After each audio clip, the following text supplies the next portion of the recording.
अस्सलामुअलैकुम नाजरीन, आप देख रहे हैं सूबाई रंग न्यूज़ और इंटरटेनमेंट चैनल और मैं हूं मोमना शहबाज। सबसे पहले नजर डालते हैं आज की आम खबरों पर।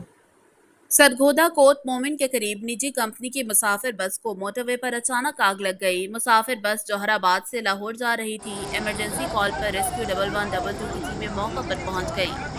तफसीलात के मुताबिक सरगोदा कोट मोमिन के करीब मोटरवे पर निजी कंपनी की बस जौहराबाद से लाहौर जा रही थी कि अचानक आग लग गई, जिस पर फौरी तौर पर बस से मुसाफिरों को बाहिफाजत उतार लिया गया।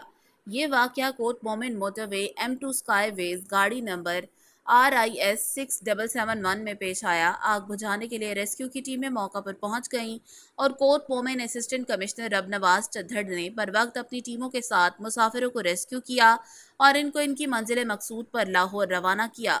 अल्हम्दुलिल्लाह इस हादसे में कोई जानी नुकसान नहीं हुआ।